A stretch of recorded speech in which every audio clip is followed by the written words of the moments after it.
Boa noite a todos. Vamos nos harmonizar agora, né, com a nossa página de hoje. Viver em paz. Não desertes do caminho que Deus te deu a trilhar, nem te distancies dos compromissos assumidos. Se queres viver em paz, cumpra com a tua obrigação de cada dia. Valoriza o teu esforço e o dos outros. Não menosprezes a tarefa, por mais insignificante te pareça.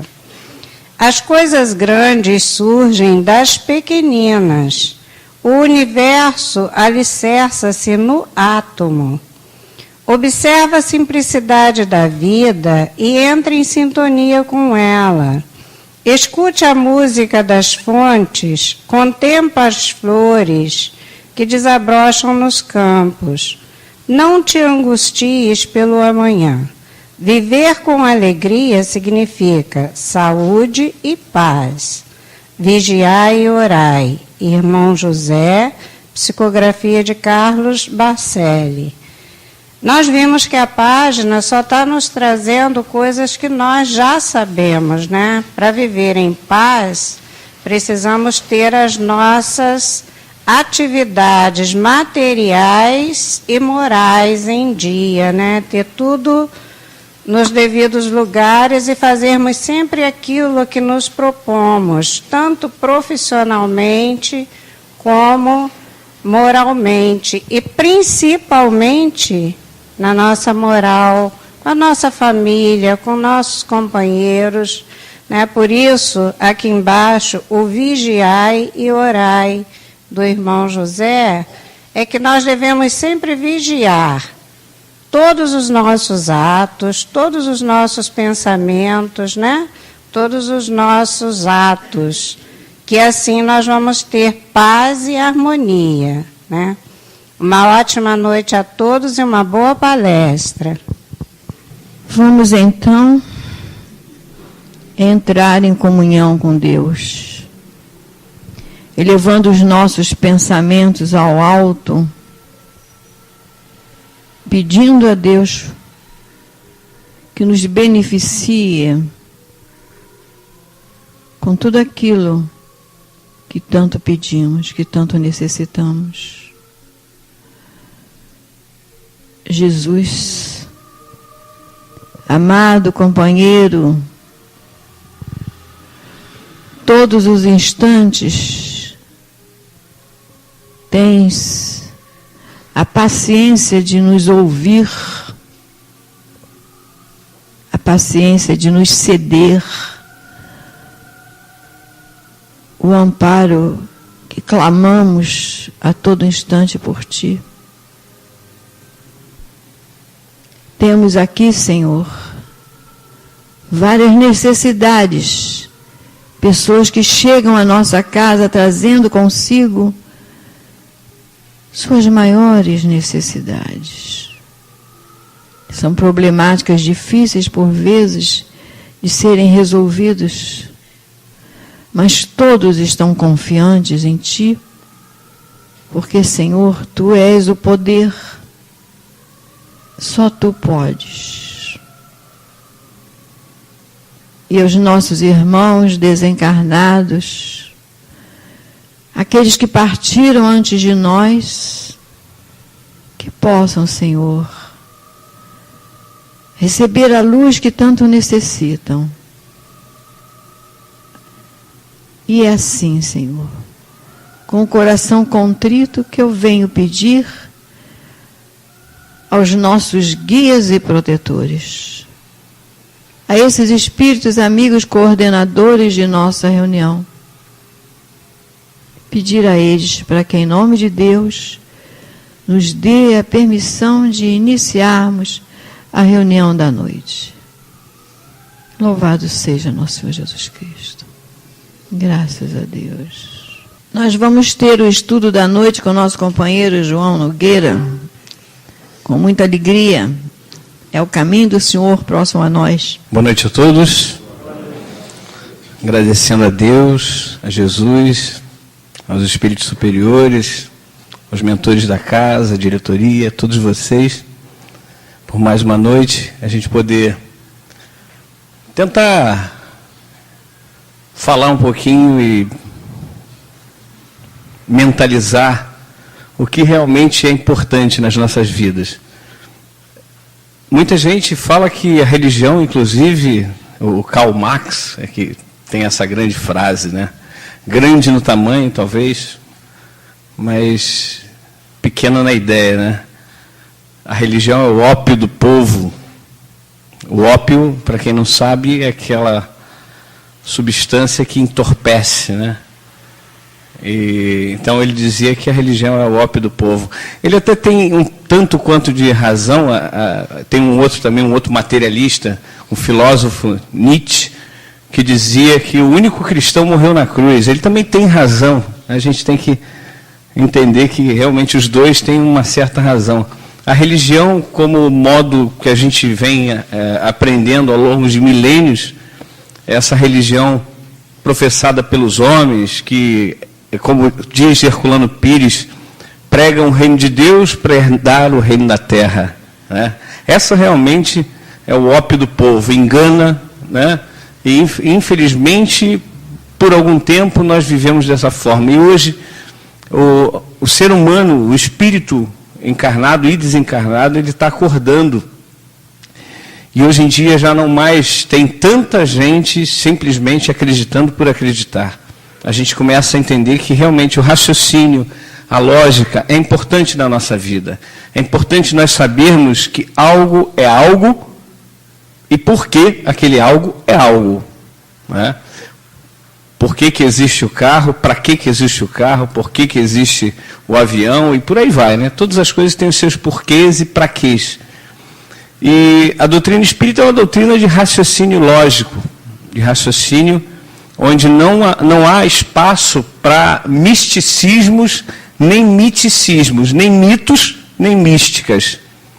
Há espaço realmente para que nós raciocinemos, avaliemos exatamente o que acontece em nossa vida, e nada melhor do que o Evangelho de Jesus e a codificação kardeciana, onde nós temos ali a chave para entender, para abrir a porta do Evangelho. A chave está em Kardec, a porta é Jesus. E Kardec, então, coloca logo no princípio do Evangelho segundo o Espiritismo a frase que a maioria de nós conhece, que é: fé inabalável só é aquela que pode encarar frente a frente a razão em todas as épocas da humanidade. Então, como o nosso tema hoje é a respeito das riquezas, né, no capítulo 16, aliás, depois eu tenho que corrigir, eu botei no Facebook um outro tema, que é de uma outra palestra que eu vou fazer ainda.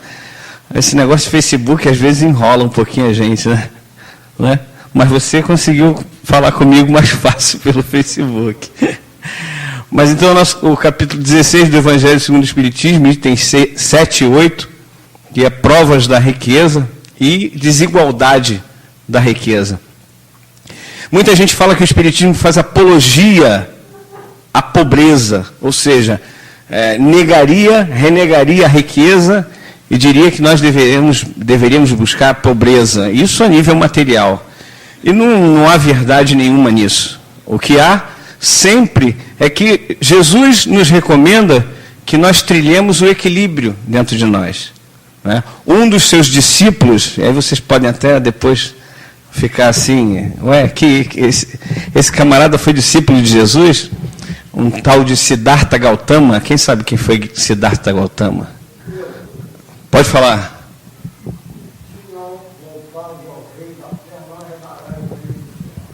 O Siddhartha Gautama foi Buda.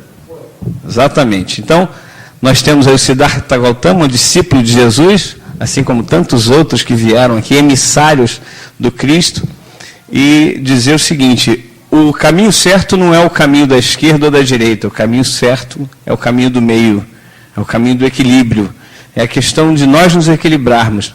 A riqueza é uma grande prova, realmente. É uma grande prova porque quem tem muitos recursos financeiros, muitos recursos materiais, fica tentado a muitas coisas, né? Nós vemos muita gente que era pobre ou numa situação de nenhuma abastança financeira, de repente fica rico, e aí muda completamente a sua postura, muda o seu jeito, fica arrogante, e, enfim, esbanja dinheiro. Hoje eu estava ouvindo até um artigo, onde dizia que nos Estados Unidos, apenas 5% de todos os ganhadores das loterias lá dos Estados Unidos conservam o seu dinheiro. Os outros 95% estão na miséria, pior do que antes de ganharem a fortuna. Porque as pessoas começam a esbanjar, e o pior é que começam a se utilizar mal dos recursos. Nós sabemos que, então, a prova da riqueza é uma prova muito difícil de se cumprir, de se ultrapassar. E quando nós vemos no mundo a riqueza está nas mãos, as grandes riquezas estão nas mãos de meia dúzia, a gente começa a falar assim, mas essa riqueza poderia ser melhor distribuída. Só que o próprio Kardec ele vem nos alertar o seguinte: olha, se essa riqueza toda fosse distribuída para todos de forma igual, não dava para o sustento de cada um. Então, essa riqueza não seria bem distribuída se fosse totalmente igualitária. E outra coisa, cada um de nós tem a nossa capacidade. Se alguns recursos financeiros caem na mão de um Schindler, por exemplo, quem viu o filme A Lista de Schindler, que era um alemão, que pura e simplesmente acabou com a sua riqueza para libertar o povo judeu do jugo alemão. Então ele libertou muitos judeus. E até me lembro do final do filme, uma cena emocionante, ele pegou o anel dele, quem viu o filme vai lembrar, ele pega o anel e começa a chorar, porque ele pensa assim, quantos mais eu poderia ter salvo com isso aqui? Então, a riqueza caindo na mão de certas pessoas, como o Schindler, são realmente pródigas, elas ajudam muita gente, elas fazem com que haja um impulsionamento das benesses para as pessoas que mais necessitam, principalmente, né? Mas as riquezas não caem sempre nas mãos dessas pessoas, mesmo porque todos nós devemos passar, num determinado momento, ou em alguns momentos da nossa existência, pelas provas tanto da riqueza quanto da pobreza, né? Tanto de ser uma pessoa com muito dinheiro, muitos recursos, quanto de sermos uma pessoa com parquíssimos recursos, como a gente vê em Níger, na Etiópia e em vários outros países, que a gente nota que a pobreza absoluta é realmente muito grande, a miséria mesmo. Nós costumamos fazer uma distribuição de Natal lá na favela do Lixão, né, lá no Jardim Gramacho, em Caxias. E hoje em dia já está muito melhor, mas no início, quando a gente começou realmente a ir, nós encontrávamos barracos de papelão, vocês imaginam. E nós fomos, a primeira vez foi logo depois de uma chuva forte que teve aqui no Rio de Janeiro, e aí os barracos de papelão se desmoronando, se desconjuntando, e pessoas lá dentro, crianças, porcos convivendo com aquelas pessoas, uma imundície muito grande, e a gente começa a olhar e falar assim, caramba, se eu tivesse dinheiro, né, eu ia dar um jeito nisso aqui. Mas há também a necessidade daquelas pessoas de passarem por aquilo. Como há a necessidade de todos nós de passarmos exatamente pelo que nós estamos passando. Nós temos na nossa vida, na nossa existência atual, exatamente a medida do remédio para a cura da alma. Nós estamos ainda com a nossa alma enferma, nós somos espíritos ainda enfermos, e nós precisamos nos curar, nós precisamos chegar à perfeição. Essa é a nossa meta, a perfeição. Então, para isso acontecer, nós precisamos irmos tomando remédios, e muitas vezes os remédios são amargos. Aliás, muito amargos, né? Então, quando a gente começa a verificar, né, ver a Denise ali agora, ela já foi, né, várias vezes lá no Lixão, é temeroso, levou o filho dela, que ficou assim impressionado, né? É bom isso, o choque de realidade Outro dia no nosso programa, aliás, quem é que ouve o programa Caminho do Senhor aqui? Bem, graças a Deus. Quem não ouve o programa Caminho do Senhor, todo domingo, das 12 às 13h30, terças e quartas, 22 às 23 horas, pela primeira rádio espírita do mundo. Nós muitas vezes ficamos até impressionados que tem muita gente no meio espírita que não conhece a Rádio Rio de Janeiro. E ela é a primeira rádio espírita do mundo, é uma rádio que vive com grandes dificuldades para colocar no ar programas maravilhosos, principalmente para pessoas que não podem fazer isso que vocês estão fazendo aqui, que nós estamos fazendo, que é vir à casa espírita, vir ao centro espírita. Tem pessoas que não podem sair de casa, então o centro espírita vai até elas através da Rádio Rio de Janeiro. Então divulgue a Rádio Rio de Janeiro, 1400 kHz AM, e também em www.radioriodejaneiro.am.br. Não decoraram nada, né? Não tem problema. Depois a gente pode divulgar. No informativo tem, né? Então, perfeito. Então nós temos lá, no programa Caminho do Senhor, a gente estava comentando outro dia, exatamente essa questão das nossas dificuldades de compreender que nós estamos colocados no lugar certo, no momento certo, com as pessoas certas, com os remédios certos, mas a gente não se conforma com isso. A gente acha sempre que a vida do outro é melhor do que a nossa. Mas a vida do outro é do outro, não é nossa. Nós temos que viver a nossa vida e buscar crescer, não para sermos melhores do que os outros, mas sim para sermos melhores do que nós mesmos. Esse é o grande desafio que nós temos da nossa vida. É de não ficarmos nos comparando aos outros para sermos melhores que os outros. É uma competitividade, aliás, que eu diria até da nossa ignorância, a nossa falta de conhecimento real. Porque o momento que nós tivermos um conhecimento verdadeiro, pleno, nós vamos ver que a benesse maior que nós temos é de nos melhorarmos, de competirmos com nós mesmos e cada dia nós estarmos melhores. Mas então, o Espiritismo não faz apologia à pobreza? Não abomina a riqueza? Não, claro que não. A riqueza está distribuída, como nós falamos, pelas mãos que devem ser distribuídas, por pessoas que podem fazer bom uso e por pessoas que não fazem bom uso dessa riqueza. Mas é necessário, porque nós temos o livre-arbítrio. Todos nós, através do nosso livre-arbítrio, vamos utilizar dos recursos, sejam eles pequenos ou grandiosos, da forma que nós entendermos melhor. E se nós começarmos a perceber que podemos fazer diferença na vida de 1, 2, 10, 20, 1000 pessoas, através dos recursos que vêm às nossas mãos, ótimo. Mas tem uma passagem na Bíblia que fala do óbolo da viúva, onde aquela viúva, existia um chamado gasofilácio, né? Imagina um vaso grande, feito de cobre, na frente do templo, onde todos iam lá e colocavam as suas oferendas. Aquilo era as oferendas para o templo, né? Em recursos, em dinheiro. Então, iam pessoas lá, levantavam as mãos e abriam, né, as mãos com as moedas.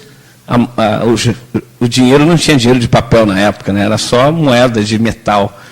Então, eles levantavam as mãos, abriam, que era para fazer bastante barulho, para mostrar, olha, esse aí foi um coração generoso. E, de repente, no meio das pessoas lá, de forma muito oculta, a viúva deu lá, como se fosse hoje em dia, 1 centavo. A moeda de 1 centavo nem tem mais, né? Então vamos para 5 centavos. Dá para alguma coisa 5 centavos, gente? Nem a bala. Nem bala mais dá. Né? Tem bala de 5 centavos? Tem? É mesmo? Ah, então tá bom. Mas uma bala não dá para fazer. Uma bala não dá para fazer muita coisa, né? Nós ouvimos a irmã falando aqui a respeito da energia elétrica, e as pessoas não sabem quanto é que custa para manter uma casa, né? Uma casa dessa, com energia elétrica, com água, com telefone que é necessário, e com várias outras coisas, paga-se imposto, né? Muitas outras coisas, limpeza, e isso tudo custa dinheiro. 5 centavos, será que daria para pagar alguma coisa? Obrigado. Não, mas se juntar 5 de um, 5 de outro, imagina aqui, ó, tem quantas pessoas aqui mais ou menos? 300? 200? 200 pessoas, 5 centavos, fazendo uma conta rápida, dá o quê? Dá 100 reais. 100 reais. 100 reais já dá alguma coisa, né? Não é? Então, aí quer dizer, quando a gente começa a pensar, não, eu só tenho isso, então não vou dar isso porque não vai resolver nada. Mas quando você começa a juntar um pouquinho de um pouquinho de outro, já dá alguma coisa. E não é apenas isso. O óbolo da viúva tem uma mensagem por trás muito interessante. Jesus diz que ela foi a que deu a maior contribuição. Os outros deram muito em recursos financeiros, mas ela deu de si. Ela deu daquilo que lhe faltava até. Aquilo era o seu sustento. Então ela deu daquilo que lhe faltava. Os outros deram do que sobrava. Então ela foi a que mais contribuiu. E o detalhe, a sua intenção ao colocar aquela oferenda ali, no gasofilácio, ela carregou a sua energia positiva e contaminou, pela sua moedinha, contaminou todas as outras que estavam ali no gasofilácio. As nossas energias, elas são muito potentes, tanto para o lado positivo quanto para o lado negativo, né? Então, ela fez uma grande contribuição. Quem ouve o programa, então, sabe que nós ganhamos um terreno em Guaratiba, estamos construindo lá, né, um pequeno prédio, né, de 3 pavimentos, onde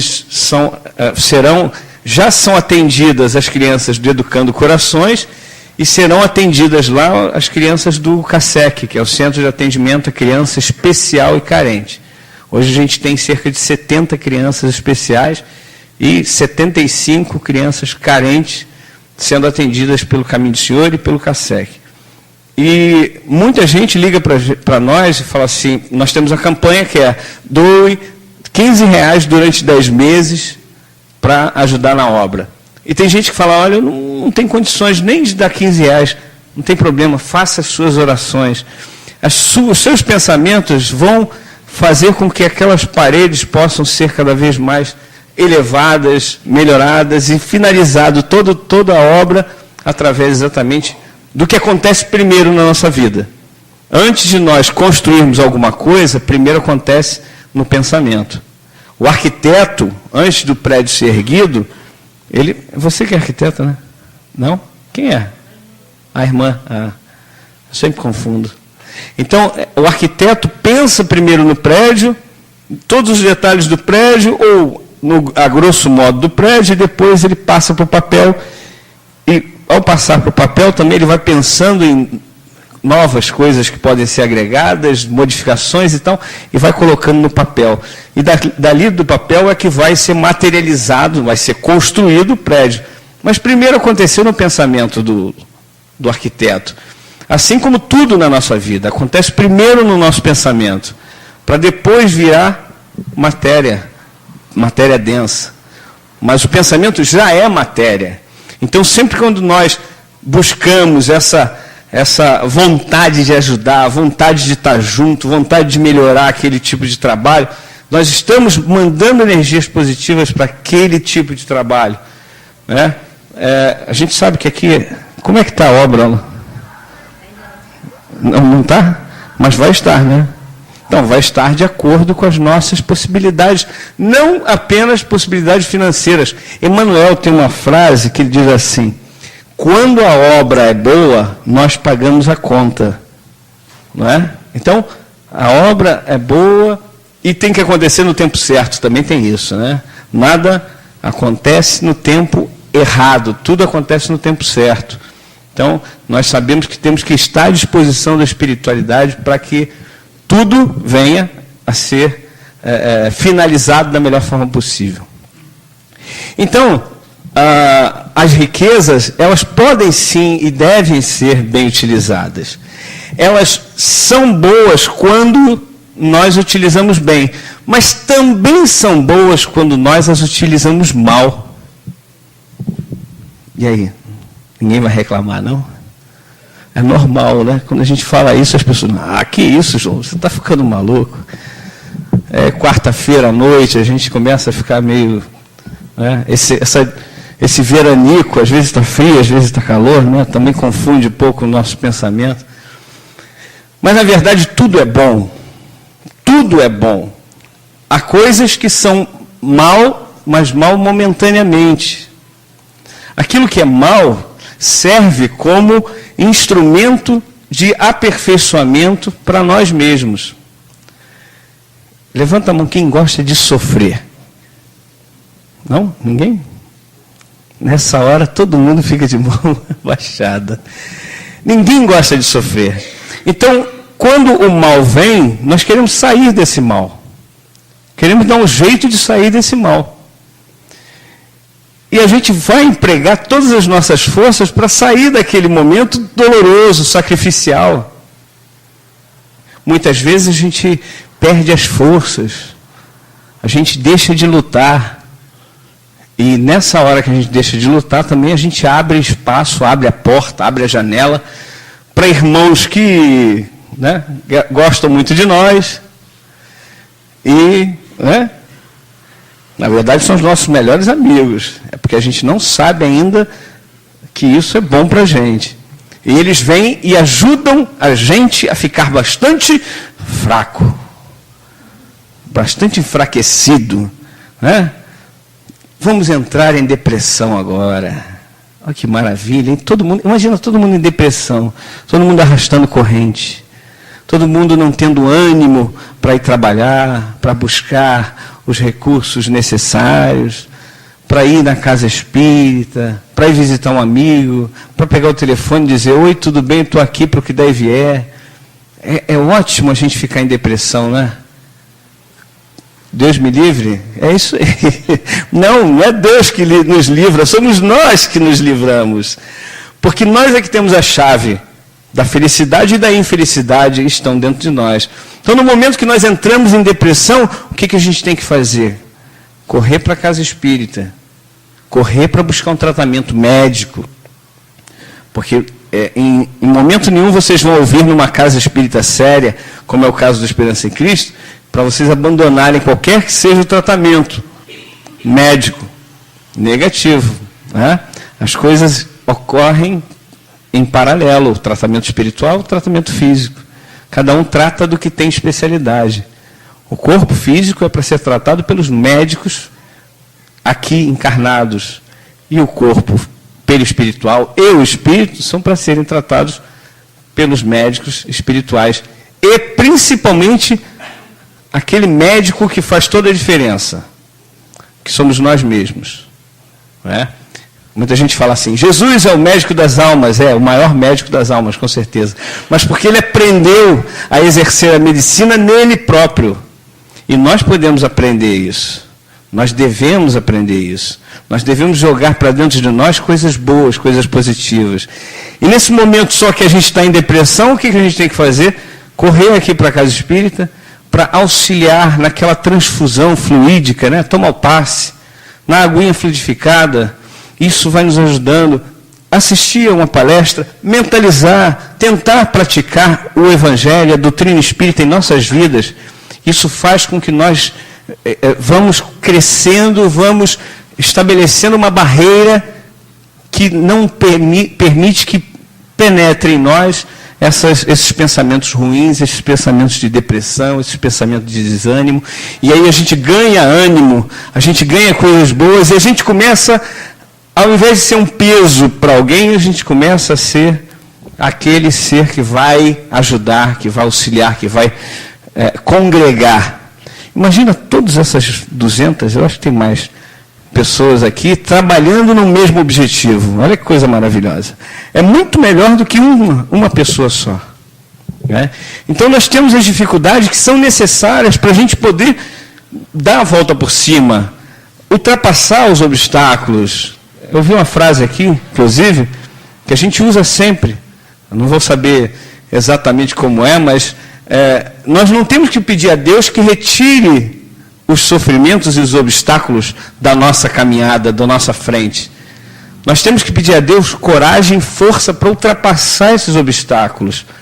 Porque a partir desse momento que nós ultrapassamos o primeiro obstáculo, nós ganhamos força para irmos ultrapassando os outros obstáculos, que são maiores ainda. Mas se nós nos fortalecemos, nós não vamos ter tamanha dificuldade para vencer esses obstáculos. E aí um dia Jesus disse que o reino de Deus está dentro de nós. Então, se nós temos que buscar o reino de Deus, esse caminho, ele não é um caminho fora de nós, é um caminho dentro de nós. Então, os obstáculos, eles não estão colocados por outros.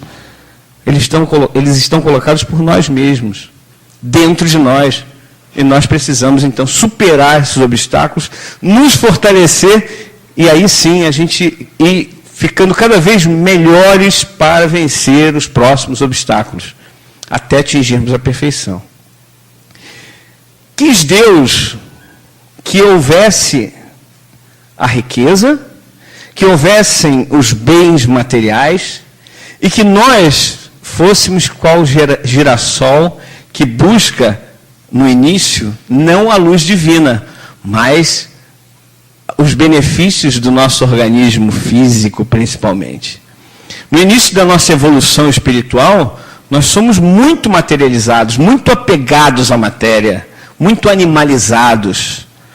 Então, quando nós iniciamos, saímos lá do reino animal e entramos no reino hominal, nós somos ainda muito animalizados realmente.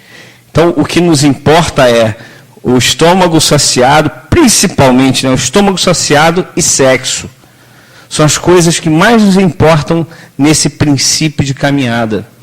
E a gente vai fazer tudo para conseguir cada vez mais saciar os dois. E nessa busca, o que faz o ser humano? E hoje a gente vê, é só abrir o jornal, ver um jornal na televisão, ou qual que seja a mídia, qual que seja o meio de reportagem. Nós temos aí pessoas buscando exatamente esses dois recursos, né? Esses dois vícios, ampliá-los, satisfazê-los através exatamente dos recursos financeiros. O camarada que ganha muito dinheiro, legal, vou comprar um carro, mas vou comprar um carrão, aquele que eu chego e as meninas ficam logo, né, querendo entrar no meu carrão. O Roberto Carlos já cantava isso, né, na década de 60. Então, nós vemos que há uma necessidade de expor, muitas vezes, algo até que nós não somos. Aliás, a maioria das vezes, nós queremos expor aquilo que nós não somos. Porque se nós formos expor aquilo que nós somos, vai sobrar pouca gente ao nosso redor, né? As pessoas vão ver o que nós somos e aí fica meio difícil de conviver com a gente. Então a gente finge, né? A gente bota uma máscara, nós somos bonzinhos, somos agradáveis muitas vezes, né? Então eu estou falando isso no modo geral, a humanidade, não nas pessoas que já conseguiram realmente vivenciar ou tentar vivenciar esse Evangelho de Jesus. Mas o que ocorre? Com essa nossa necessidade de buscar os recursos financeiros, nós começamos a aprender coisas. Peraí, eu preciso estudar.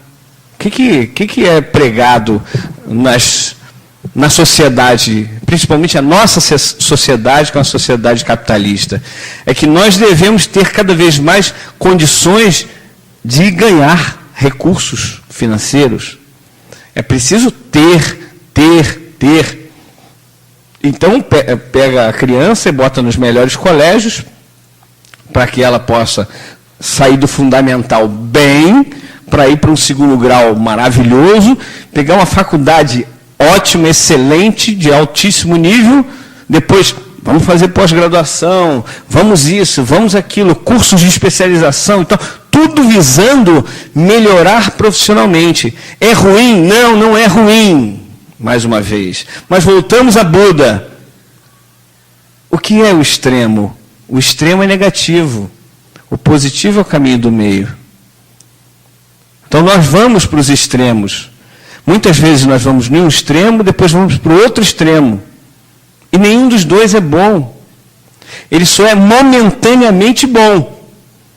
Para a nossa fase evolutiva, está deixando de ser bom.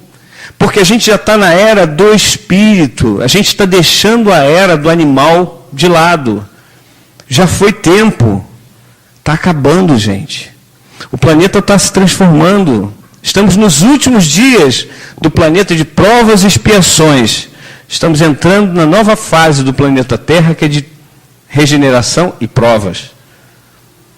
Então nós temos que pensar aquilo que Brian Weiss, o psiquiatra norte-americano, aliás, psicólogo norte-americano, fala que nós não somos corpos materiais tendo experiências espirituais. Nós somos espíritos tendo experiências corporais. Quem aqui acha que não vai desencarnar, levanta a mão. De novo, ninguém levanta a mão. Agora, quem aqui acha que não vai morrer, levanta a mão. Eu não vou morrer. Vocês vão morrer? Hã? Morre a carne, nós não morremos, nós somos espíritos. E o espírito vive de quê? De que se alimenta o espírito? Vamos lá. De oração, o que mais? Do pão. Do pão? Que pão? O pão espiritual. Dos ensinamentos de Jesus. Jesus disse, eu sou o pão da vida, da verdadeira vida. Não o pão que hoje nós comemos de manhã ou agora à tarde, e que amanhã ele já deixou de existir no nosso organismo, ou melhor, se transformou. Daqui a 10 dias, nem resquício tem desse pão no nosso organismo. Mas o pão espiritual, aquele que nós aprendemos e aquele que nós apreendemos. Ou seja, não basta aprender intelectualmente, temos que passar para a prática, passar para o dia a dia, botar na nossa vivência do dia a dia. Não adianta nada. O Kardec diz o seguinte, a religião que não transforma o homem para o bem não está atendendo ao seu princípio básico, que é o de melhorar o ser humano. Então, se a gente vem aqui, estuda, tem gente que está há 50 anos na doutrina espírita, 60, 70, vou botar 90, que é para a tia Guacira não ficar achando que eu estou falando dela. 90 anos na doutrina espírita, né? E aí, eu sou espírita, a gente bate no peito, né? Eu sou espírita. O que diz lá a definição de verdadeiro espírita? Alguém sabe? Reconhece-se o verdadeiro espírita pela sua transformação moral e pelos esforços para domar as suas más tendências. E tem gente que quer arrancar as más tendências. Tem gente que quer arrancar a moral baixa, vamos dizer assim, negativa. Tem gente que quer arrancar os erros de dentro de si. Não é assim que se processa. Olha a definição. Reconhece-se o verdadeiro espírita pela sua transformação moral. Se algo está errado, esse algo não tem que ser jogado fora, ele tem que ser transformado, modificado. Os esforços que nós temos que fazer por domar as nossas más tendências, imaginemos que as más tendências sejam um cavalo selvagem. Para nós fazermos com que esse cavalo seja um cavalo do bem, nós não podemos matar o cavalo, gente. Temos que domá-lo. Domar é fazer com que ele comece a atender às regras, às leis, às determinações do cavaleiro. Então nós somos esse cavalo e devemos domar a nós mesmos. Tiago, o apóstolo de Jesus, primeiro discípulo, depois apóstolo, né? Ele diz o seguinte: o homem consegue domar os animais da terra, os animais do mar e os animais, as aves dos céus, mas não consegue domar a sua própria língua. E entenda-se língua aí, não no sentido de falar apenas, no sentido de pensar. Nós estamos na fase de pensarmos, de raciocinarmos, de entendermos as coisas e praticarmos essas coisas que nós entendemos em nossa vida. Qual é o princípio da evolução? Acho que são 4 passos, agora eu não lembro mais. Mas conhecer para discernir. São 4. Conhecer para discernir, ou seja, nós temos que conhecer para diferenciar o que é o certo e o que é o errado. Está lá no Evangelho de Jesus, segundo João, nos capítulos 14, 15 e 16, quando ele diz que o Consolador viria e ficaria conosco eternamente. E ele convenceria o mundo do pecado, da justiça e do juízo. Por que convencer o mundo do pecado? Convencer o mundo do pecado é assim, ó. Pega uma criancinha de 2 anos e pergunta para ela: quantos são? Eu vou mudar essa conta que eu só falo 2 mais 2. Vou falar 5 mais 5. Melhorou, né? Eu estou evoluindo, né, tia? Então tá bom. Quantos são 5 mais 5? A criança fala 8. Ela errou? Não errou. Não errou, ela não sabe qual é o certo. Como é que ela pode ter errado? Então você explica, você pega os 10 dedinhos. Eu não posso passar de 5 mais 5 não, porque senão não tem dedo para contar, né?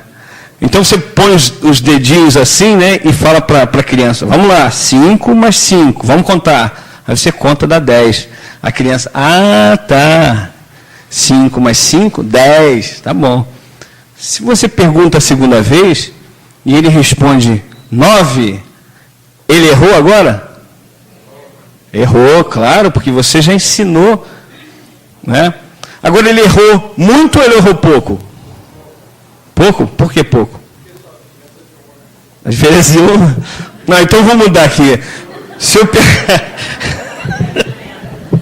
vamos mudar aqui. Você me pegou, mas deixa eu mudar então. Olha só, pergunta para a criança agora: 5 mais 5, quanto dá? Ele fala 3. Ele errou muito ou pouco? Hã? Foi grande? Não, na verdade ele não errou muito, ele errou pouco. Por quê? Pergunta agora para quem já tem faculdade. 5 mais 5, ele fala 9,5, que é o que ele quer tirar na prova final. 9,5. Ele errou muito ou errou pouco? Muito, porque muito mais será pedido de quem muito recebeu. A criança acabou de aprender, então ela ainda não está firme nos passos. Então, quando ela ficar firme nos passos, aí sim ela vai começar a errar cada vez mais. Você está rindo? Tem uma amiga que fala assim: por que eu fui conhecer a doutrina? É normal, natural.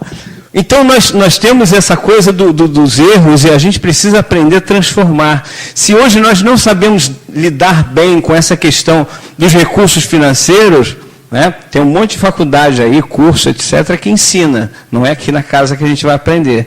Né? Mas nós precisamos entender que Deus nos concedeu os recursos não como poceiros, mas como mordomos ou administradores dos recursos. Como administradores, quando chegar a hora, nós teremos que dar contas da administração que nós fizemos. E aí o que a gente vai fazer? Vai falar: ah, Deus, eu precisava viver, né? Afinal de contas eu estava na terra, estava encarnado, eu precisava lá de 3 casas como eu tinha, né? Uma casa na cidade, 2 casas no campo. Aí eu tinha 3, não, tinha 4, né? Tinha uma na praia também. Carro, eu tinha 5 carros, mas era necessário, porque lá em São Paulo, onde eu moro, tem rodízio, né? Então eu tinha que mudar a placa. Tá, e os 2 aviãozinhos? Não, aviãozinho necessidade de me deslocar com mais frequência. E o grande iate que você tinha, não, o iate, claro, eu tinha que passar um tempo. E a gente está brincando assim, mas a gente está extrapolando até nessas questões dos bens materiais, mas se a gente for olhar, abre o armário. Tem um amigo outro dia que falou assim, eu tenho 2 pares de sapato, um preto e um marrom. Aí eu saio segunda-feira com preto, terça-feira com marrom, quarta-feira com preto, quinta-feira com marrom, sexta-feira com preto. Aí segunda começa com marrom. Legal, boa ideia. Quantos pares de meia? Eu tenho 6 pares de meia preto, 6 pares de meia marrom. Legal. Vai lavar, etc. e tal, né? É importante também que se lavem a roupa, né? Não pode deixar suja. Principalmente meia, né? Então, tá, ok. Mas para que 350 pares de sapato para uma pessoa? Fala para mim. Vamos abrir o armário, vamos ver lá. Olha, tem coisa aqui que eu não preciso. Não tenho necessidade. Então, eu não vou ficar com isso acumulando ácaro, acumulando um monte de poeira, um monte de coisa que vão até me fazer mal. Então, eu vou doar para alguma instituição que aproveite isso. Né? Pode doar aqui para o Esperança em Cristo, se sobrar alguma coisa, pode doar lá para o Caminho, para o Cassec, que a gente faz bazar. Né? Então, tem que fazer propaganda, né, tia? Aproveitar. E outra coisa, vamos ao shopping. Legal? Vamos ao shopping. Entramos no shopping. Caramba, que calça linda. Bolsa, né? Que bolsa maravilhosa. As mulheres adoram isso. Essa parte, então. Que bolsa maravilhosa. Mas eu já tenho 5 bolsas em casa. Para que eu quero mais uma? Não, mas essa está muito bonita. Aí você pensa assim, eu realmente preciso dessa bolsa? Essa pergunta é uma pergunta difícil de responder, né? Porque muita gente fala, eu realmente preciso. Aí, 5, 6 meses depois, vai abrir o armário e essa bolsa aqui eu nunca usei. Você falou da bolsa, eu tive que usar o exemplo da bolsa. Eu ia falar da calça, né? Porque calça homem e mulher usa. Você falou da bolsa. Mas é verdade, gente. A gente se deixa levar. Outra coisa, homem não pode ir ao supermercado, principalmente com fome. É verdade ou mentira? Não é? Homem não pode ir ao supermercado. Marco? Não pode. Porque começa a colocar um monte de coisa que não tem uso em casa. Mas vai botando no carrinho. Não, isso aqui é legal, tá um preço bom, né? Vamos botar no carrinho. E vamos embora. Aí chega lá o carrinho repleto. Chega em casa a esposa, mas para que você comprou isso? Eu não uso isso. O homem faz isso. E com fome, então, é pior ainda. Né? Então, a gente tem essa coisa da compulsividade da compra. A compulsividade de armazenar coisas dentro de casa. Vira e mexe, tem uma reportagem de pessoas que amontoam lixo. Já viram? Pessoas que amontoam lixo em casa. É algo realmente absurdo. Aí a pessoa, coisas quebradas, por exemplo. Não, esse copo eu gostava tanto, eu vou deixar ele aqui, está quebrado, mas um dia pode aparecer a peça que está faltando nele, e aí eu colo. Ainda bem que você era assim, tá vendo? Então, é importante que a gente olhe, e a gente agora não está falando mais de riquezas lá para cima, não, a gente vem para o nosso nível, as nossas riquezas assim no dia a dia, em que a gente olha e fala, eu não preciso disso, eu vivo bem sem isso. Aí, vou fazer mais uma pergunta, gente, pode levantar a mão, se tiver com problema levanta assim, ó, tá? É o seguinte, quem aqui quer ser feliz? Tem gente que não levantou a mão.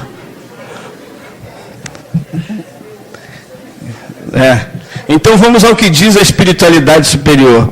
Felicidade na Terra, porque a gente está aqui na Terra, né? Felicidade na Terra é, 2 pontos. Consciência tranquila Essa eu sempre falo assim, deixa eu pular essa, vamos para a próxima. Fé no futuro, essa eu tenho. E a terceira, posse do necessário. A consciência tranquila deixa um pouquinho de lado. Então, quer dizer, a gente não dá para ser feliz aqui na Terra não tendo consciência tranquila. Fé no futuro. Eu acho que a gente que milita na doutrina espírita já aprendeu a ter fé no futuro, a saber que nós não morreremos. Voltamos ao Brian Weiss, nós somos espíritos. E como espíritos, nós vamos viver uma vida sem fim. Enquanto nós existirmos, nós vamos existir. Que coisa bonita, é isso? Poético. Então, nós somos, assim, pessoas infinitas. Não temos fim. A fé no futuro é maravilhosa, porque, como dizia o fundador do Caminho do Senhor, nós estamos irremediavelmente condenados a sermos felizes. Quem dizia isso era o Acácio Fernandes Moreira, que fundou o Caminho do Senhor junto com Gastão. Então, nós estamos irremediavelmente condenados a sermos felizes. Seremos felizes. O meio do caminho é que é o problema, né? Que a gente adia essa felicidade, empurra lá para frente, deixa de lado. Muitas vezes a maioria das vezes, quase 100% das vezes a gente faz isso. Não vou falar 100% não, porque não é verdade. Então, a gente tem aí a fé no futuro, consciência tranquila. E a posse do necessário. Quem aqui tem a posse do necessário? Tem? Que bom, graças a Deus. Salvaram-se 2 almas hoje. Mas, gente, brincadeira à parte. Dificilmente nós temos realmente a posse do necessário. E, quando nós temos além do necessário, alguém está sem o fundamental. Alguém está sem o essencial. E hoje, com a internet, largamente divulgando um monte de fotos que as pessoas não querem olhar, divulgam aquelas crianças lá da Etiópia, né, de vários países que têm uma coisa que eu diria absurda de condição, não dá nem para dizer que é humana aquela condição. E o que a gente está fazendo para amenizar pelo menos a dor daquelas pessoas? Será que a gente pode mandar dinheiro para lá? Até pode. Né? Existem aí os Médicos Sem Fronteira que fazem um trabalho belíssimo. Quem puder, acesse na internet, Médicos Sem Fronteira, vejam lá o trabalho deles. É maravilhosa essa entidade. E maravilhoso também o trabalho que eles desenvolvem. Mas então, o que a gente pode fazer aqui, agora, para ajudá-los? Além das orações, é aquilo que a gente sabe que na doutrina espírita é fundamental.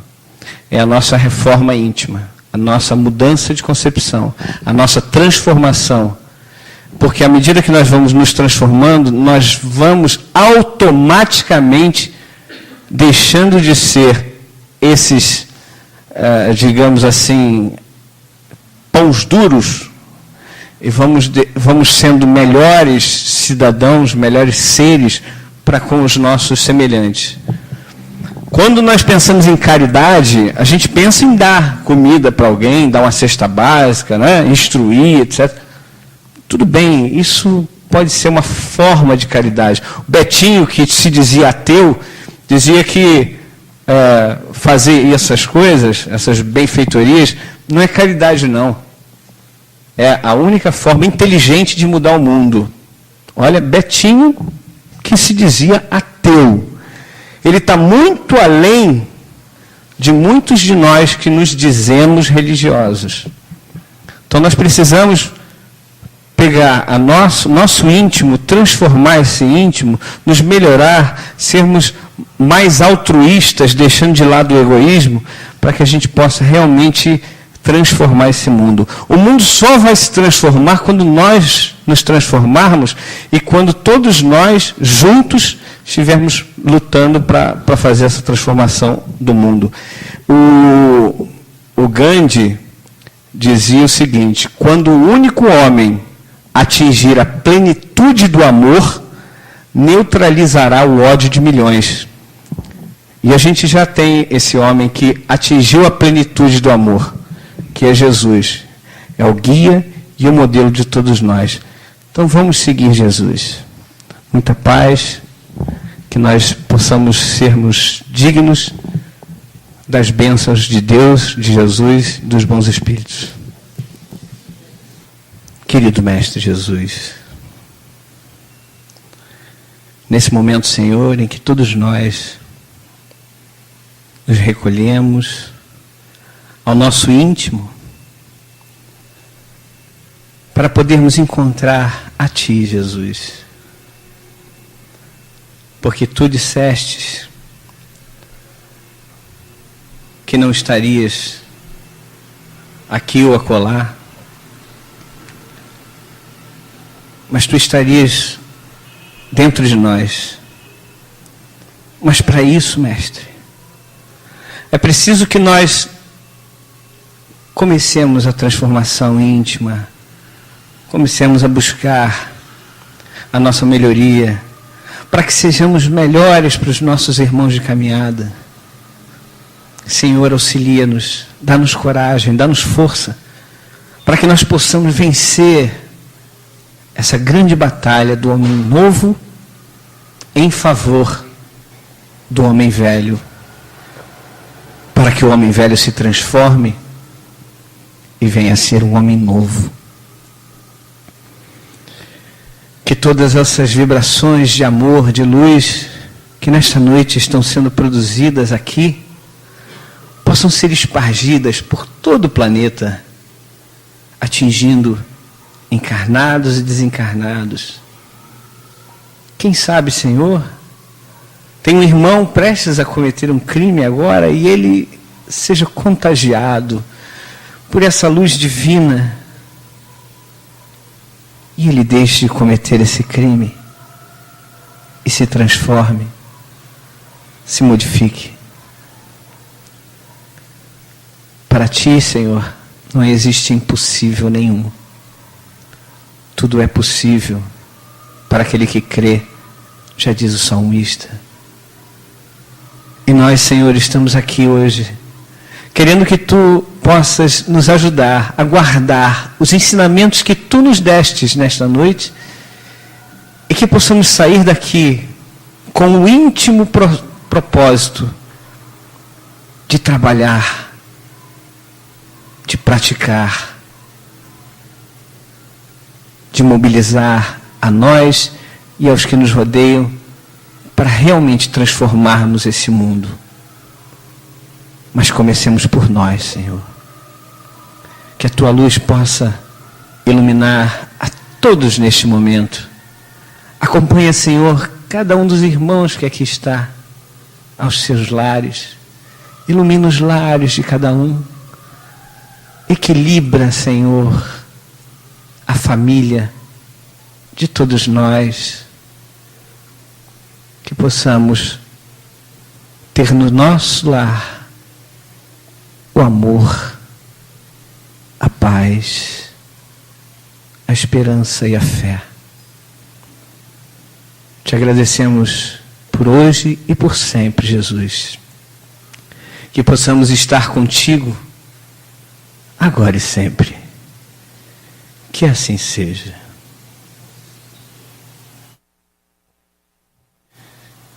Finda-se este dia que meu Pai me deu, sombras vespertinas cobrem já os céus. Ó Jesus bendito, se comigo estás, eu não temo a noite, dormir em paz. Senhor Jesus, como te agradecemos pela oportunidade que temos de juntos meditarmos. Como agradecemos-te, Senhor, porque aqui estamos e vamos voltar para os nossos lares levando conosco esta harmonia que nos invade a alma. Obrigado, Senhor, muito obrigado. E eu peço aos nossos guias e protetores que nos dê a permissão para que, em nome de Deus, estejamos dando como encerrada a primeira parte de nossos trabalhos da noite de hoje. Louvado seja nosso Senhor Jesus Cristo, e que haja sempre muita paz em nossos corações.